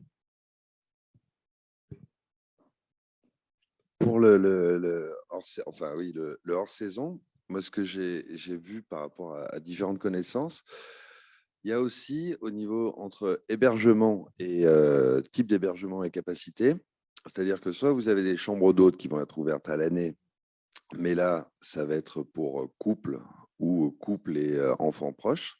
Il y a, soit vous avez des maisons qui sont en location, mais ça va être principalement l'été et hors saison, puisqu'on préfère louer quand c'est le plus cher. Mais du coup, il n'y a pas… j'ai découvert des gens qui viennent d'investir à Draguignan pour une maison d'hôte à l'année et qui remplissent octobre, novembre, décembre, sur les week-ends. Ils ont une capacité de 12 personnes. Les gens payent quand même un prix assez… puisqu'il faut inclure le ménage, même si c'est pour 2 jours, c'est toujours le même truc. Et j'étais étonné que même en novembre, même en décembre, ils remplissaient quasiment tous les week-ends. La maison est au col de l'Ange. Et ils ont des gens locaux qui veulent se retrouver en amis, entre amis ou en famille, mais plus élargie. Donc, il y a aussi ça qui fait que pour bosser plus hors saison, je pense qu'on est un peu limité en offre hôtelière ou bien à louer hors saison. Et c'est ce qui fait aussi que ça bloque aussi des fois pour développer les week-ends. Et en offre d'animation, en offre de loisirs aussi, ça peut être aussi compliqué l'hiver, mais des cas comme tu dis, des maisons comme ça, hyper classe, qui se louent à des milliers d'euros la semaine, il y en a plein hors saison, mais du coup, on ne les connaît pas trop, ceux-là. Bizarrement, on ne sait pas trop qui ils sont, mais voilà. Et comme quoi, après, ça nous laisse aussi une marge de progression. C'est là aussi qu'on doit, à mon avis, toute la marge de progression, effectivement, c'est peut-être pas forcément juillet-août qu'on va l'avoir, mais c'est dans ces moments-là où il faut qu'on propose des choses, même en mois de novembre, même en mois de janvier. Il faut qu'on donne envie aux gens de venir, mais après, ça, c'est notre rôle. Et en plus, ce qui est drôle, par exemple, pour cette chambre d'hôtes, moi, je les ai rencontrés parce que c'est des gens qui viennent de Saint-Étienne, qui ont tout vendu là-haut pour acheter à Draguignan. On s'est connus par des amis en commun parce que moi, je suis né à Saint-Étienne. Et j'ai dit, mais comment ça se fait que vous avez choisi Draguignan? Eh ben, il me dit, bah, on a regardé la carte, le machin, le rapport qualité-prix de la maison qu'on a acheté et ce qu'on arrivait à louer, c'était idéal. Et du coup, ils ont tout lâché là-haut pour s'installer ici. Du coup, moi, ils m'envoyaient des gens au restaurant. Et donc, il y a du boulot. Après, doit-on accepter les Stéphanois sur le territoire? Ça, c'est un autre débat. Je crois pas. Le Stéphanois est dynamique, c'est certain. On en a aussi qui ont investi à l'angle du Muy, les Arcs et Sainte-Roseline. Non, ce que je voulais apporter, c'est que c'est un appoint. On n'a pas d'hébergement sur le territoire. On a une multiplicité de petits hébergements et ce n'est qu'un appoint pour les gens. Ce n'est pas un métier, ce n'est pas une profession. Donc, on essaie, nous, de les motiver à promouvoir la région, les possibles de la région de proximité Verdon et mer, comme l'a dit très justement Yannick, la mer est là et le Verdon sont là, mais il y a tout ce qu'il y a au milieu et ces gens-là, excusez-moi, mais s'en fichent, puisque ce n'est qu'un appoint. Ils ne sont pas professionnels comme vous pouvez l'être dans la restauration. Vous êtes intéressé par l'excursionniste qui vient et tout. Eux sont intéressés par une location chambre d'hôte. Ils en sont à refuser l'hébergement à la nuitée. Et tu viens pour 4-5 nuitées parce que ça coûte, c'est plus intéressant pour justement les notions d'hygiène qui rentrent en ligne de compte. Mais on a peu d'hébergements, je dirais, professionnels. C'est vraiment ce qui fait et ce qui nous empêche, je reviens sur ce que disait Bernard et également, on a des investissements lourds qui sont faits par les collectivités, par les municipalités, l'entretien des chemins de randonnée, percer les chemins de randonnée, la vigne à vélo, l'Eurovélo 8. Mais pour autant, effectivement, c'est de l'excursionnisme. Alors, je vais être très noir, mais bon an, mal an, ils veulent des toilettes, ils veulent des parkings, ils veulent des infrastructures, ils pique-niquent quand ils ne sont pas arrêtés au McDo ou au supermarché. Il faut qu'ils dorment. On a besoin que les gens dorment ici. Alors, c'est le package, et effectivement, mais c'est aussi la possibilité d'être au-delà du petit hébergement qui n'est qu'un appoint qui permet de payer les charges, la taxe foncière, ces trucs-là. Il faut qu'on évolue. C'est là où il y a une grande professionnalisation. Le risque, c'est effectivement quand je vois les influenceurs, la com, le machin, le ceci, c'est de devenir un petit peu tourisme de masse, de passer d'un extrême à l'autre. Et c'est là où il faut mesurer nos investissements et notre stratégie. Mais enfin, le territoire a évolué depuis plus de 25 ans de manière considérable en termes de notoriété et surtout en termes de qualité. On parle de fidélisation. On peut parler d'immersion, de tout ce que vous voulez.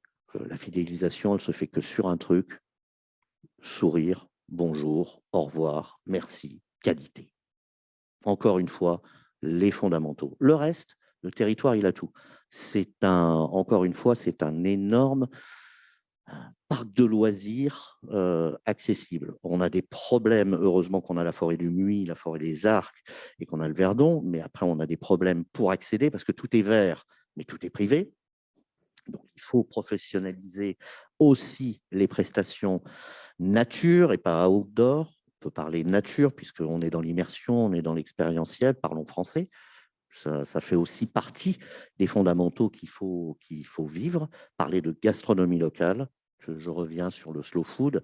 Certes, c'est peut-être tendance, mais puisqu'on parle plus aux Français, puisque notre clientèle est essentiellement française, puisqu'apparemment le panier moyen des Français a l'air de tout doucement augmenter parce que les gens ont trouvé sur place une qualité, un service, joueront cette carte-là. Jeff? Salut. Sur la notion de professionnalisation dans le corps de métier, en fait, c'est ça que je voulais dire un truc. Mais j'ai toujours plein d'idées quand je viens dans votre truc et quand je me remets derrière mon métier, j'ai plus le temps de tout mettre en place, en fait. Donc, faire des packages, c'est bien, mais on arrive au boulot, puis le boulot nous rattrape et on n'a pas le temps. On n'a pas le temps. Et des professionnels, il n'y en a plus sur le marché. Donc, pratiquement, enfin, il y en a très, très peu. Déjà, moi, je suis très excentré. Donc, déjà, des gens qui se déplacent avec l'essence, il n'y en a pas. Et du coup, j'ai pris plus l'initiative de baisser mon influence, enfin, de baisser le nombre de couverts, de plus adapter ma restauration avec un tarif un peu plus élevé, une ardoise, pour pouvoir au moins les professionnels qui sont sur place les payer, les garder, parce qu'on a un gros problème justement de professionnalisation, des sourires, tout ça c'est bien, mais former quelqu'un à avoir le sourire, c'est très très long. Et il n'y a pas tout le monde qui peut le faire, il n'y a pas tout le monde qui est taillé pour. Je voulais justement créer un hôtel à côté parce qu'on manque d'hôtels, mais vraiment, je me pose la question, qu'est-ce que je vais faire avec mon hôtel si personne ne veut travailler dedans, quoi. Donc, voilà, ça, c'était quelque chose. Et je voulais revenir sur la fidélisation. C'est vrai que c'est vraiment très, très important. Ça fait déjà 2 ans que j'ai mis ça en place, moi. On dit souvent acquérir un client, c'est 80% de travail pour 20% de bénéfices. Mais alors, garder un client, c'est 20% de travail pour 80% de bénéfices. C'est beaucoup, beaucoup plus rentable de garder un client. Il y a moins de travail à faire sur ça. Et je me rappelle, je ne sais plus si c'était un Eductour, tout ça. Je crois que c'était ceux qui font les excursions en nature. Là. Elle envoyait la photo par mail. Elle demandait le mail, elle prenait une photo dans l'expérience et elle envoyait la photo au mail de l'expérience, en fait. Et ça, niveau fidélisation, c'était top. Je ne me rappelle plus où c'est qu'on en a parlé. Voilà, c'était certainement dans les ateliers sur l'expérience client. C'est le fait de pouvoir justement… Comme quoi, ça a marché. Voilà, c'est exactement ça. C'est se rappeler d'une émotion, d'un vécu à un instant T. Donc, les gens sont très sensibles à ça, de pouvoir être dans cette expérience-là. On disait la notion de personnalisation, quoi, d'être unique pour le prestataire qui nous accueille, en tout cas d'en avoir la sensation. Bien sûr, mais voilà, les personnes sont très sensibles à ça mais peu importe l'activité, hein, on arrive à avoir des petites choses qui ne coûtent pas cher, mais qui produisent une attention, un effet waouh, et les gens sont sensibles à ça. Donc c'est vrai que ça participe à la fidélisation. Ça, avec la qualité, là-dessus, c'est indéniable, hein. Le cœur de notre métier, ça reste quand même l'accueil, le sourire, et voilà. Donc ça, c'est sûr que. Et vous, les restaurateurs, vous faites partie des sociopros qui avaient le plus progressé en une quinzaine d'années. C'est-à-dire que en tout cas, moi, c'est la sensation qu'on a. Voilà, il y a eu les viticulteurs qui ont eu une progression extraordinaire dans les années 2000, et puis maintenant, vous y êtes. Donc, tout ça ensemble fait qu'on a quand même maintenant un territoire qui est tout à fait en capacité de fidéliser la clientèle. Hein. On a eu une arrivée de grands chefs aussi qui nous a fait tirer vers le haut aussi. Pour moi, c'est vous, une nouvelle génération de restaurateurs. Comme les viticulteurs, il y a une nouvelle génération de cadres qui sont arrivés, qui sont ouverts, qui ont mis les moyens, qui ont eu des idées, qui ont communiqué. Et vous faites pareil maintenant. Les loisirs aussi, on commence à avoir de plus en plus de professionnels du loisir. Enfin, je pense qu'on est vraiment, voilà, on est sur une génération de professionnels qui permet une offre de plus en plus intéressante et qualifiée surtout. Mais moi, j'ai l'impression qu'il y a eu surtout une prise de conscience globale, que ce soit des élus, des restaurateurs, enfin des professionnels, sur la richesse de ce qu'on avait sur place. Parce qu'on en a parlé ensemble. Voilà. Rien que ça, il y a 10 ans, moi, je suis arrivé ici, j'ai dit, mais le tourisme, tout ça, c'était la préhistoire. Et en 10 ans, petite parenthèse, il y a 2 jours, vendredi soir, j'ai eu des Espagnols qui sont venus au restaurant. Alors ça, Des Espagnols, j'en ai pas eu beaucoup. Très classe. Et j'ai discuté avec eux. Ils m'ont dit ils venaient du sud de l'Espagne. Ah ouais, Andalousie. Et on adore la France, tout ça. Et ils avaient un séjour sur 3 destinations. Ils ont fait Draguignan, Saint-Tropez, Nice. Alors là, ça m'a bluffé.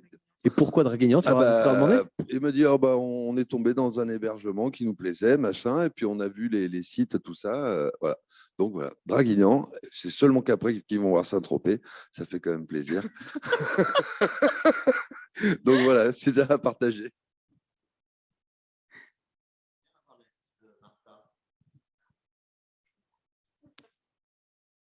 Tu peux nous dire, Martin, par rapport à ton activité avec Shuttle, Varactive.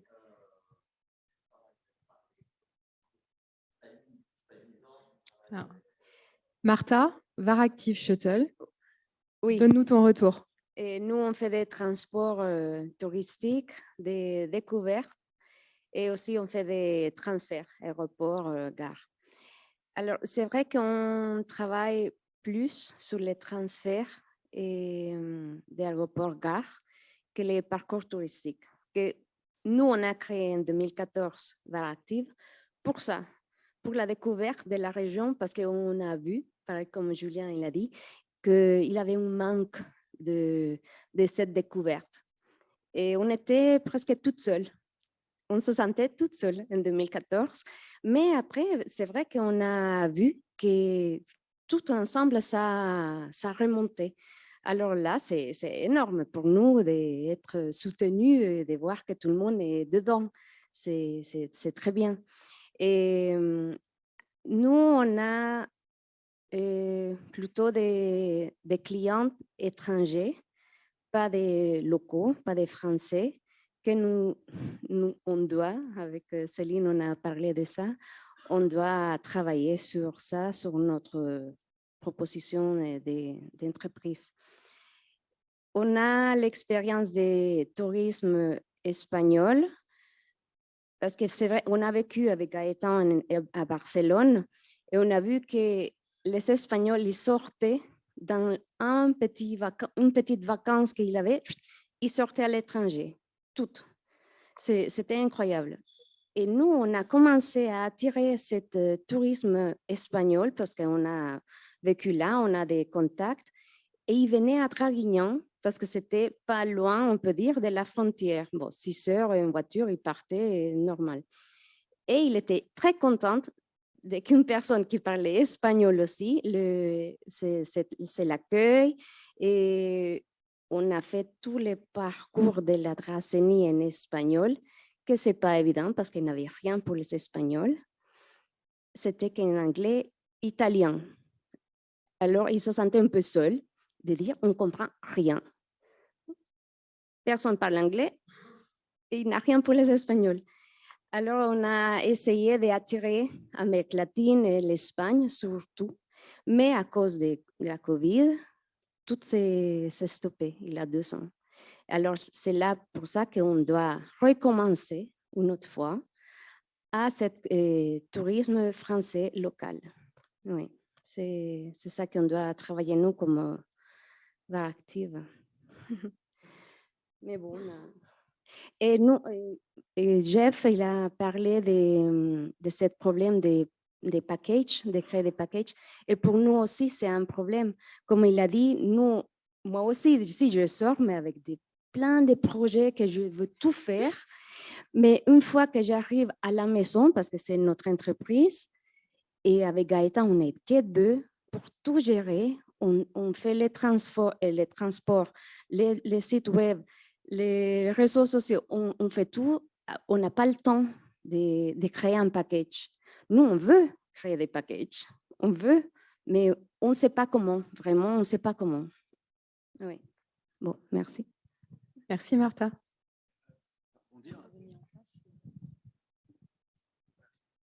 Oui. Juste une remarque, je rejoins parce que c'est vrai que les hébergeurs, je vois sur la commune, on parlait de tourisme durable en termes de saisonnabilité. Et par exemple, on a la fête du miel, et je m'étais dit, les hébergeurs, ils pourraient créer quelque chose autour de la fête du miel sur un week-end avec la fête du miel, un restaurant, découvrir un producteur, etc. Et pour avoir discuté avec quelques-uns, bon, ils n'ont pas cet état d'esprit à se lancer, à essayer. Je veux dire, c'est peut-être prendre 2-3 contacts, organiser sur un week-end avec l'hébergement. Alors, je ne sais pas, est-ce que ça pourrait être un futur atelier 2023 de dire à nos professionnels, voilà, comment créer, parce que c'est eux qui le commercialisent en plus. Nous, on ne peut pas. Voilà, je ne sais pas, c'est une petite question. Alors, c'est ce qu'on se disait un peu en aparté. Le truc, c'est que l'EPCI, enfin, l'Office de tourisme, ne peut pas tout faire. Les ateliers, ils sont nombreux. Le truc, c'est que moi, ouais, le problème, c'est que voilà, vous voyez le petit groupe qu'on a. Regardez qui était au workshop. C'est un peu toujours les mêmes. La dynamique, elle vient d'une poignée par rapport à la quantité. Donc, ça veut dire qu'on peut proposer tous les ateliers, ça veut dire que ça donne une tendance, ça donne éventuellement des idées. Moi, j'entends bien que vous avez mis tout le monde à la tête dans le guidon. En plus, quand on arrive en saison, c'est trop tard. Il y a tellement de choses à faire, de responsabilités, surtout en sortant de ces 2 ans qui ont été compliqués, où il y a plein de gens se sont posés des questions. Je continue, j'investis, j'arrête. Enfin, c'est quand même lourd. L'Office de tourisme ne pourra pas embrayer sur tous les sujets. Par contre, depuis les communes, c'est aussi un moyen d'entrée. Sur la commune de La Motte, il y a 2 festivals qui marchent très bien, depuis un depuis plus de 20 ans et l'autre qui va fêter ses 10 ans. C'est en aile de saison, même plus large, c'est même l'hiver, c'est février. La danse orientale, c'est une niche, ça. La danse orientale, qu'est-ce que ça fait à La Motte en Provence, quoi. Sauf qu'on fait venir des festivaliers du monde entier et des artistes connus mondialement.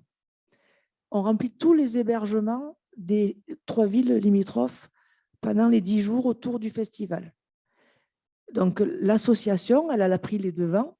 Elle sait qu'elle a créé cette dynamique depuis des années. Et elle-même, elle a fait le travail en partenariat avec la commune. Donc, on sait que les hébergeurs, à cette période-là, autour de février, ils savent qu'ils remplissent. Entre les 2 tours des présidentielles et Pâques, on a le festival de danse traditionnelle en Pays du Galoubet. Pareil, on a eu alors maintenant, il y a un peu moins, mais on a en général 500-600 festivaliers qui ont nécessité d'aller se loger dans les environs. C'est pareil, c'est l'association en partenariat avec la commune qui crée la dynamique. Là où je te rejoins, c'est sur les packages. Là, on va faire aussi la foulée mottoise. Les participants qui viennent d'un peu partout dans le Var et même plus loin, ils demandent toujours, mais pourquoi les restaurateurs, ils n'ont pas fait un tarif spécial foulée mottoise? Mais moi, j'ai beau leur demander, les gars, de toute façon, ils vont remplir, ils s'en foutent en fait. Je peux leur demander. Bon, je suis enregistrée, je n'aurais pas dû dire ils s'en foutent, mais enfin, ils n'ont pas la démarche. La démarche, mais bon, c'était du fond du cœur. Hein. La démarche, ils ne l'ont pas nécessairement. Et en fait, c'est quand on voit à moyen et long terme qu'on se dit que le package et effectivement crée ta dynamique autour. Enfin, moi, je sais que les activités qu'on crée sur la commune créent nécessairement une revisite, un remplissage des hébergements. Nous, on a beaucoup de résidences secondaires. Ça remplit aussi les résidences secondaires qui sont louées mais déclarées, bien évidemment. Je contrôle. Mais voilà, c'est ça. C'est aussi, parce que l'Office de tourisme, j'aurais tendance à dire, allez, les gars, Laetitia, Yannick, penchez-vous, faites-moi les packages. Mais on ne peut pas. On ne peut pas aller, et puis c'est pas de notre… On peut insuffler, ouais, ce n'est pas la compétence, on ne peut pas déborder, on peut aider. Les ateliers, ça aide beaucoup, mais c'est vrai qu'après, on n'a pas nécessairement de retour. Et encore une fois, c'est comme à l'école, hein, quand on invite les parents d'élèves, c'est toujours les mêmes qui viennent. C'est un peu dommage. Non, mais là, ça sera diffusé sur le Facebook Pro. Donc, j'espère qu'il y en a plein qui écouteront. Mais la dynamique, voilà, nous, on crée l'échange, mais la dynamique, on ne peut pas l'avoir tout seul. Des fois, c'est un peu… Ça doit toujours devenir des pros. Alors, on entend bien le côté la tête dans le guidon, c'est certain. Mais on a fait la tentative il y a 1 an et demi. Célia avait mis à disposition, donc on avait fait un atelier. Puis, on a ouvert un groupe où chacun devait prendre le lead et se réunir, etc. Ça n'a pas donné parce qu'en fait, il faudrait qu'on soit effectivement peut-être. Mais je pense qu'en fait, il faudrait pas que… Enfin, je comprends la problématique. On ne va pas non plus vous demander de tout faire. Hein, c'est logique. Hein. Puis quand vous créez des grands festivals, ben, vous avez tellement bien réussi que bon, c'est vrai que du coup, par contre, moi, à Silan, ils organisent quelque chose, je n'ai pas de clients. Je suis à 2 km, mais ils ne viennent pas jusqu'à chez moi, en fait. Ils sont à Silan, ils sont garés. Ils ne vont pas se déplacer à chez moi pour venir au restaurant. Par contre, moi, je serais intéressé par...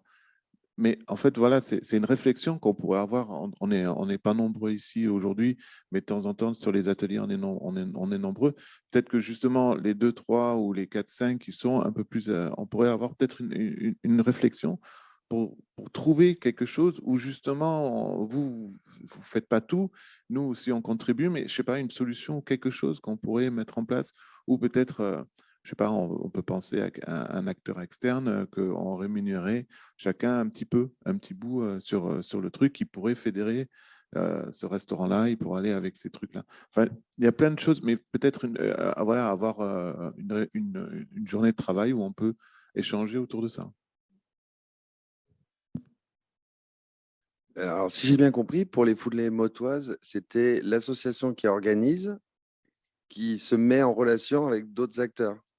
Alors, la foulée motoise, c'est la mairie qui organise, donc ça, c'est nous, mais dans la sollicitation, c'est les coureurs et les familles viennent en général, ils disent ben, pourquoi tu fais pas, pourquoi vous provoquez pas ça? Donc moi j'ai appelé mes restos en disant ben voilà, vous faites le plein, mais en fait ils le font. De toute façon, la manne elle est là ce jour-là. Ouais. Mais sauf que quand on veut fidéliser, les gens ils se disent mais on m'a fait venir dans ce tout petit village, donc je m'amuse cette journée-là. Moi je dis si les restos disent ben, ce jour-là vous faites un effort parce que vous faites une proposition de menu, ça peut être un menu commun, j'en sais, mais les gens me le disent, ça veut dire qu'ils y seraient sensibles. On fait un menu spécial à cette occasion-là, ben peut-être que dans 15 jours, 3 semaines, je viens avec le reste de la famille. Oui. C'est un peu cette manière-là. Non, mais ça c'est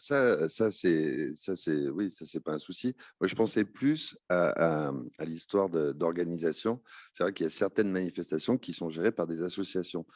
Et donc, c'est peut-être ces associations-là qui seraient plus à même, enfin, où on serait plus à même à bosser avec eux pour créer le package.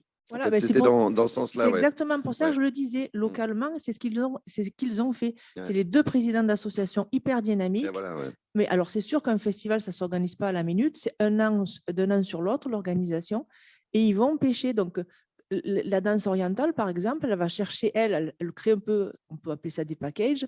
Elle va, sur des temps morts entre les ateliers de danse, elle va faire venir quelque chose autour du bien-être, qui est un acteur local qui va intervenir. Donc, elle l'a fait naturellement, ça. Elle est allée le chercher.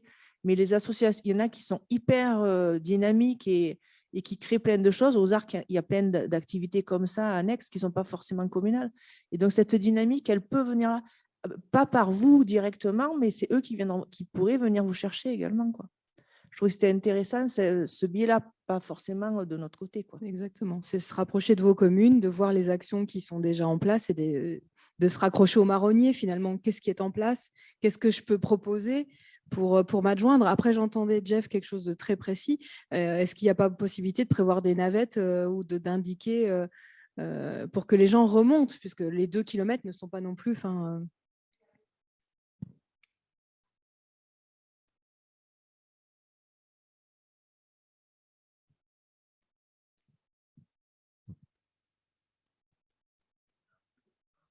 Prenez des micros parce que c'est enregistré, sinon on ne vous entend pas. Je dis oui, les vélos, ce serait faire venir un acteur avec plein de vélos pour. Mais bon, je veux dire, après le repas, repartir. Bon, il n'y a pas tout le monde qui sera. Mais oui, peut-être. Donc il y a des pistes de développement dans tous les cas, c'est sûr. Après, effectivement, c'est toujours plus facile et plus rapide quand on se fait, je prêche pour ma paroisse, mais entouré par des pros, on a la rapidité. Mais après, entre vous, déjà sur le local, vous avez un maillage qui est existant, on a des ressources, on a un territoire où il y a tout. C'est à nous de faire en sorte d'aller créer la dynamique, quoi, en fait, hein, et se relier. Laetitia ? Je voulais juste vous préciser, donc au niveau du tourisme, depuis plusieurs mois, voire même plusieurs années, on a nos conseillers en séjour qui font ce travail de proposer des idées de journée ou de week-end. Et en fait, il suffit de reprendre les idées et peut-être de les adapter suivant la commune ou suivant l'activité que vous avez. Mais donc, toutes ces idées sont sont sur certains de nos supports, nos guides ou nos sites internet, enfin, ou dans les news. Mais il y a déjà tout ce travail qui est fait. Il suffirait simplement de le reprendre pour se faire le pied à l'étrier. Oui, c'est ce que j'ai failli dire tout à l'heure, mais j'espérais, parce que j'allais dire dans les revues, il y a déjà, quand on balaye la revue, on se dit, bah, tiens, un week-end, on n'a qu'à piocher. Après, vous reprenez, comme dit Laetitia, le sujet qui est déjà tout prêt, vous vous entendez entre vous, puis vous tarifez dans le cadre de ce package, ben, il y a 2%, 10%, j'en sais rien, vous vous débrouillez entre vous. Mais c'est vrai que tarifer ce qui est déjà préétabli, en fait, pourvu que vous vous entendiez les uns avec les autres. Ça, c'est peut-être un atelier qu'il faudrait faire, c'est l'autorisation à commercialiser les produits. Parce que c'est bien gentil de dire packager, tu n'as pas le droit de packager. C'est soumis on peut pas packager comme ça, on peut pas, je ne peux pas demander à Madame Marcy, quand elle vient dans ma chambre d'hôte, de me faire un règlement qui inclut le restaurant, une immersion avec Varactive pour découvrir les villages et les gorges du Verdon, ainsi qu'une petite balade en vélo électrique sur la vigne à vélo, je n'ai pas le droit. Non, mais même celui qui a la chambre d'hôte, il faut demander une autorisation, ça s'organise. Alors effectivement, on peut malgré tout proposer le package et les gens payent régulièrement. C'est ça que je veux dire. Non, mais Fred, c'est exactement ça que je veux dire. Voilà. Ils ont l'hébergement et après, ils proposent les activités. Et après, ils payent à la fête du miel, s'ils payent la fête du miel, la dégustation. Ce que cherchent les hébergeurs, ce que cherchent les viticulteurs, c'est justement une structure parce qu'ils ont une clientèle, ils sont capables de la séduire. Mais les gens, puisqu'ils sont capables de la séduire, ces gens-là aimeraient pouvoir ne faire qu'un chèque, qu'un paiement et aller avec un voucher quelque part. C'est ce que les gens cherchent aussi, c'est cette facilité, un seul paiement. Alors, on travaille, nous, avec, et Jeff peut le savoir, Julien le sait également, il travaille de temps en temps avec des groupes, Jeff un petit peu plus parce que lui a posé sa problématique, il est extérieur territoire, mais enfin, ce n'est pas parce que tu es extérieur, pas extérieur, mais aux confins du territoire de Raceni, mais tu es au milieu de la Provence aussi. Donc, ça n'a aucune importance. Tu peux bosser avec la Provence verte, avec Lac et Gorges, ce n'est pas réellement le souci. Mais enfin, tu t'es organisé avec des prestataires que sont des autocaristes. Et toi, pour de l'excursionniste, tu prends quand même 40 personnes à chaque fois. C'est très intéressant pour toi. C'est une manière de fonctionner. Et donc, on travaille avec ces gens-là, mais pas sous forme, ce n'est pas nous qui payons tout, parce qu'en plus, on passe avec le trésor public. C'est vraiment l'excursionniste qui va faire un chèque au musée Terra Rossa, il va faire un chèque à Jeff ou un autre restaurateur, mais il n'y a pas une prestation complète. Et moi, j'aurais des groupes qui, justement, cherchent à payer que à moi. Et du coup, avoir la visite, le machin et tout. Mais je ne savais même pas que ce n'était pas légal, en fait. Moi, c'était juste un problème on n'a pas dit que ce n'était pas légal, c'est soumis à autorisation. Il y a une demande à faire écrite avec un document CERFA à remplir et à faire. Donc, ça devient légal une fois que vous avez fait l'autorisation et que vous avez l'accord. Donc, voilà, c'est encore une démarche en plus à faire. C'est une demande à faire. Oui, je voulais juste préciser parce que donc moi, je suis en charge du réseau des musées pour des PVA qui comprend le musée des ATP avec lequel on travaille pas mal sous cette forme-là. Et ça fait quand même de nombreuses années qu'on travaille, nous. Donc, nous, c'est avec l'Office de tourisme. Et on prend part justement à ces journées ou à ces séjours. Et justement, c'est bien encadré. Alors, en effet, chacun paye à chaque prestataire. Nous, on nous paye de façon indépendante. Mais par contre, on a souvent eu des groupes qui venaient d'un restaurant ou qui étaient en UT aussi sur la Dracénie. Mais nous, on travaille comme ça depuis des années avec l'Office de tourisme. Et c'est vrai qu'il y a des propositions qui ont certes été freinées par le Covid. On en a beaucoup moins actuellement que ce qu'on avait avant. Mais on a même couplé, on a fait, rappelez-vous, avec le Salon du vin, où on a organisé des choses sur des événements. Donc, il y a déjà une dynamique qui est faite. Là, c'est vrai que c'est un peu tombé. Il faut peut-être… En effet, je trouve que l'idée de se concerter ensemble avec les professionnels pour créer peut-être du lien et peut-être donner à l'Office de tourisme les clés d'un produit qu'on pourrait, nous, en tant que structure culturelle, des professionnels de la bouche, enfin voilà, peut-être une journée d'atelier, ça peut être intéressant pour créer ces offres-là avec l'Office de tourisme, puisque nous, on n'est pas en capacité, chacun de notre côté, de le faire, mais fédérer autour de l'Office du tourisme et nous leur apporter des solutions parce que eux, ils peuvent pas tout faire et ça, on en est tous bien conscients, quoi. Enfin, c'est mon sentiment en tout cas. Merci. D'autres remarques, commentaires? Oui. Non, c'est parce que ça me fait penser à… Oui, c'est peut-être justement le maillage associatif, parce que la dernière fois, pareil, j'ai eu des gens, alors en plus, génial, ils viennent de Sainte-Maxime, ils étaient en tourisme à Draguignan pour faire les musées, et bon, ils ont mangé au restaurant, et ils ont utilisé donc la structure de leur association pour négocier un prix pour le restaurant et un prix pour je ne sais pas s'ils ont négocié pour le musée, mais c'est à travers leur structure d'association qu'ils ont organisé le package, en fait. Parce que depuis tout à l'heure, je suis en train de réfléchir à comment, justement, ce truc de package. Et donc, c'est vrai que sous la forme associative, après, en général, dans ces associations, il y a le président qui est motivé, qui se prend la tête avec les 40 adhérents pour choper les chèques, parce que c'est ça qui est le plus chiant. Et moi, à chaque fois, j'essaye de négocier pour que j'ai qu'un seul chèque à la fin. Mais voilà. Mais ça, oui, effectivement, on vous les renvoie systématiquement quand ils veulent faire plusieurs choses à la structure de l'Office du tourisme, qui a tous les outils pour proposer les différents trucs. Et eux, comme ça, se créent eux-mêmes leur propre package. Alors, pour aller dans votre sens, j'ai vécu ça l'autre jour. Je fais partie d'un réseau club d'affaires. Et maintenant, systématiquement, dès qu'il y a des événements, ils nous font réserver nos places sur WizEvent où on paye d'avance. Et le restaurateur, il a un chèque et basta. Il y a d'autres outils. Alors après, pour, contre, j'entends, je peux entendre, hein, il y a des commissions, il y a des machins. Chacun voit midi à sa porte. Je ne dis pas que c'est la solution. C'est ce que j'ai vécu. Donc, c'est un témoignage. Voilà, ça peut être d'autres formes d'approche. Oui, mais en plus, voilà, le WizEvent, moi, j'ai bossé une fois avec. J'avais organisé une soirée à la Motte et je suis passé par un WizEvent. Parce que entre savoir si c'était le domaine qui prenait les sous, si c'était moi, enfin, c'était une galère, pas possible. Et on a centralisé avec via cette plateforme. Ils ont pris 50 centimes sur le truc, hein, c'est pas. Mais alors, les gens arrivaient, on savait, ils avaient le reçu, un tampon, machin, et ça permettait légalement, machin, d'organiser et de se soucier de toute la charge mentale du côté organisation financière à collecter l'argent. Et en plus, ça génère les factures pour ceux qui sont pros. Donc, il y avait des avantages. Voilà.